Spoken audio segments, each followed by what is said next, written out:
Good morning, Shavua Tov, Agut Tavach. Thank you for tuning in to the Kehillat Shari Torah Moment of Halacha for Sunday, August 9th. We're going to start talking about the sounds of blowing the shofar. Now, most years, all you have to do is sit back and say Amen to the brachas and listen.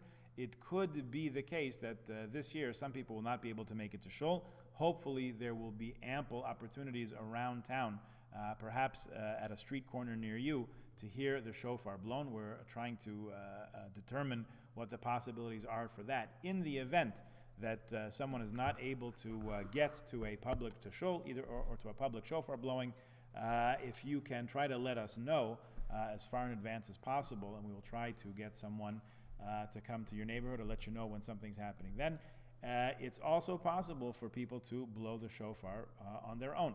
So if that's something you'd like to try, please be in touch with the office, and we will do our best to connect you with a shofar, maybe even give you some lessons, and you can do the mitzvah all on your own. I don't know if it'd be more fun or less fun than being in shul, but mitzvat hayom bashofar, our sages tell us. So the main thing, above anything else, even more than honey cake, even more than kugel or anything else, is to hear the sound of the shofar on Rosh Hashanah. So here is the beginning of Kitzur Shulchan Aruch's explanation about how exactly the sounds are supposed to be. The lengths, he writes like this: the lengths of the various shofar tones, initially, ideally, should be as follows. The teruah is 9 short sounds. The shvarim should be blown as 3 consecutive sounds, each of those as long as 3 short teruah sounds.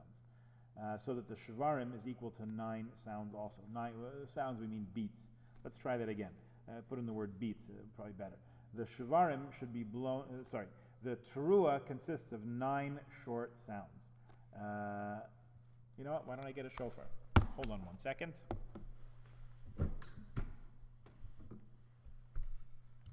Let's see if this one works.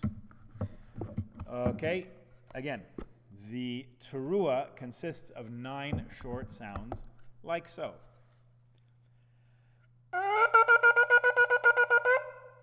Was that 9? Were you counting? I wasn't counting either. Let's try it again. 9. I think that was 9 or close to it. So that's 9.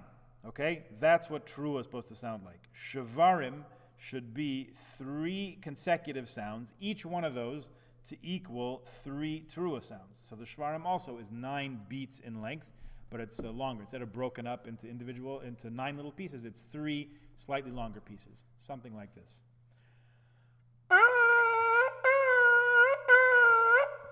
See, you had 3 pieces. Each of them was about 3 beats long or thereabouts. Okay, what else does he say? So the shvarim is 9 equal sounds. You should be careful not to draw out the shvarim until each of the 3 sounds like 9 teruah sounds. Don't do that, because in that case, even after the fact, you haven't fulfilled your obligation. That's not what shvarim is. They're not very long because they start to sound like tekiyas. Tekiya is a simple, unbroken blast. Okay? Should be like this.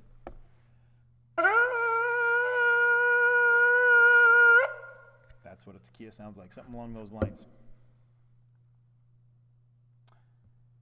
Tekiyas are simple blasts. In the order of tekiya, shvarim, teruah, tekiya, each tekiya should be as long as the shvarim and the teruah combined, which is 18 beats. Okay, you have to keep track of that.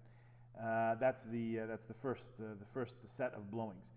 In the order of tekiya, shvarim, tekiya, the tekiya should be as long as the shvarim, which is 9 beats. So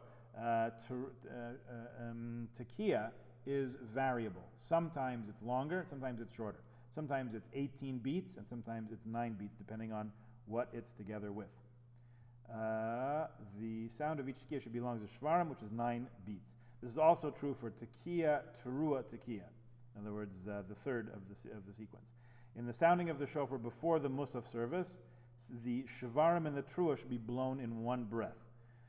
Therefore, the prompter, the makri, the one who's pointing out or calling out the names of the notes to the shofar blower, should call them at the same time. So if you're doing this at home, and you can either look in the machzor yourself, or you can have someone call out, or even just point to the notes for you if you're the shofar blower. So the prompter should call them at the same time. Shvarim teruah. In blowing of the shofar during the repetition of the Amidah, when the Chazan repeats the Amidah, they should be sounded in 2 breaths. Nevertheless, there should not be a pause between them, but they should be sounded in immediate succession, and the prompter should call them at the same time. That is worthy of review, so we'll try it again tomorrow. Please tune in then.